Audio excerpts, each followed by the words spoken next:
Bonjour, je m'appelle Frédéric Kaiser, j'ai 39 ans, je suis atteint d'une mutation TERT, une téloméropathie qui a des répercussions sur pas mal d'aspects de ma santé.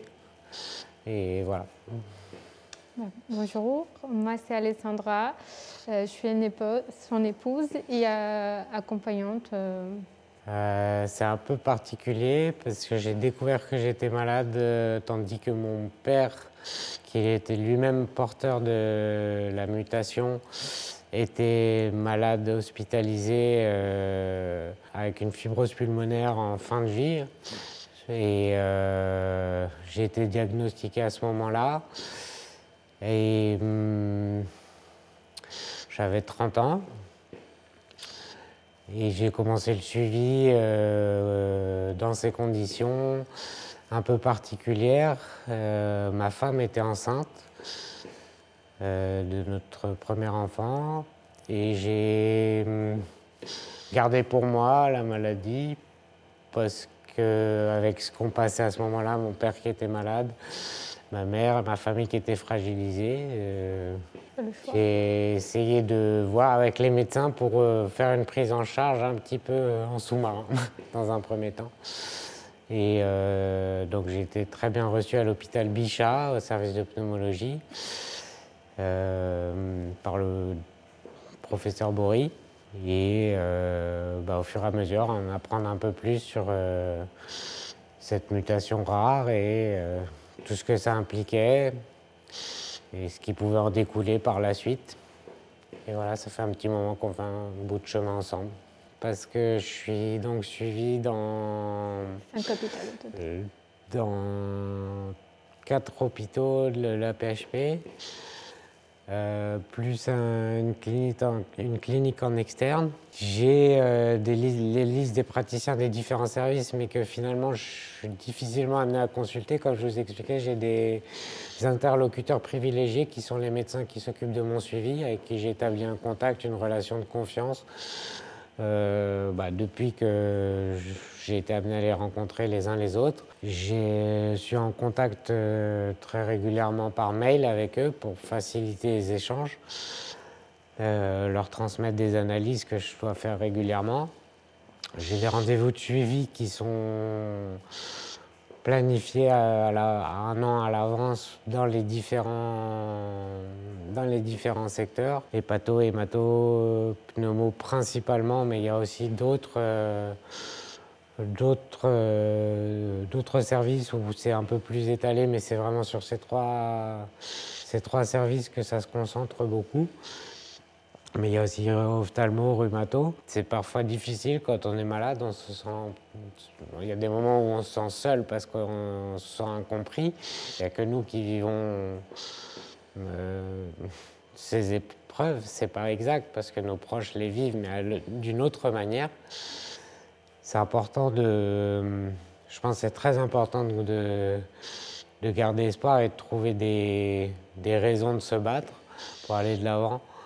Parce que ça en vaut la peine, ça c'est la première chose. La vie, elle vaut la peine d'être vécue. Et pour pouvoir permettre à la recherche d'avancer et de peut-être trouver des solutions pour les générations futures. Moi, j'ai mes enfants. Le psychologue à l'hôpital n'est pas comme un psychologue forcément libéral. On ne fait pas forcément de psychothérapie à proprement parler, mais plus du soutien, de la gestion des angoisses, la communication, tous les sujets en fait que le patient veut aborder. C'est lui en fait qui guide les entretiens d'une certaine façon. Les patients, eux, je vais les rencontrer lors des hospitalisations traditionnelles, des hôpitaux de jour. Et certains, je vais plutôt faire un suivi plus régulier. Ça peut être tous les 15 jours, tous les mois, en fonction vraiment de leurs besoins, de leurs demandes. Et j'accompagne aussi les familles, l'entourage. Alors, en règle générale, nous, on fait un compte-rendu de chaque intervention. Donc, consultation, hôpital de jour, hospitalisation. À chaque fois, le médecin traitant a un compte-rendu déjà de ce qui se passe et de ce qui arrive à son patient. Ensuite, on peut lui fournir des documents d'information, parce que ce sont des maladies vraiment très rares. Donc, les médecins de ville, en général, ils ne connaissent pas du tout les téloméropathies. Et puis, ils ont également un certain nombre d'informations médicales qui sont accessibles sur le centre de référence. Donc on est en contact assez étroit avec eux et on les implique dans la prise en charge. Par exemple, on va leur expliquer, voilà, l'enfant a des globules relativement bas en termes de polynucléaire, donc il a un risque infectieux, donc il faut qu'il soit examiné à chaque fièvre. Et puis si vous avez besoin d'un conseil en urgence, on leur donne le numéro d'appel du service, où il y a un hématopédiatre 24 heures sur 24, 7 jours sur 7, qui pourra les aider dans la prise en charge du patient. Et si on pense que c'est grave, on lui dira de l'adresser à l'hôpital directement. Alors l'association est une association nationale de patients et leurs aidants atteints de fibrose pulmonaire. Depuis cette année, à l'origine, on était une association spécialisée sur la fibrose pulmonaire idiopathique et on a étendu à toutes les formes de fibrose pulmonaire progressive cette année. Donc à l'association, on travaille très régulièrement avec donc, les centres de référence et les centres de compétences, maladies pulmonaires rares et dans tout un tas de domaines, en fait, on est vraiment en contact très régulier. On a par exemple participé avec les pneumologues à la rédaction des PNDS, que ce soit sur l'AFPI ou sur les formes génétiques de fibrose pulmonaire. On organise régulièrement des journées d'information dans les hôpitaux. C'est l'occasion d'échanger, pour les patients, d'échanger avec leur équipe de soignants. Donc, il y a tous les ans 1 ou 2 plaquettes médicales qui sont rédigées par des hépatos, donc des spécialistes en la matière. On a aussi un bulletin annuel qui parle de sujets divers. On a aussi des newsletters, donc ça c'est ponctuel en fonction de l'actualité. Nous avons aussi une boîte mail, mais parfois on s'est rendu compte qu'il y a des questions qui n'osent pas poser ou sur le coup qui leur viennent pas. Donc bon, ils peuvent nous les poser par écrit ou lorsqu'ils viennent lors des permanences.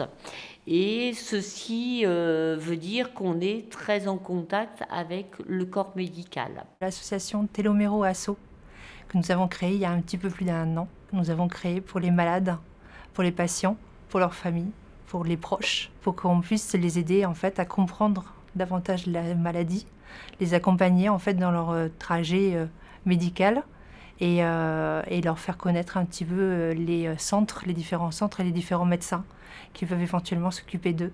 C'est assez facile, on a un site internet qui est www.telomero-du6asso.fr. Il y a une page contact et il y a tous nos coordonnées en fait sur cette page contact. Comme dans les téloméropathies, il y a plusieurs organes qui sont touchés. Là, c'est très important de faire le lien entre les diverses associations et le corps médical, et ça toujours dans le même sens, c'est-à-dire accompagner le patient et lui faciliter au mieux son parcours et sa vie quotidienne.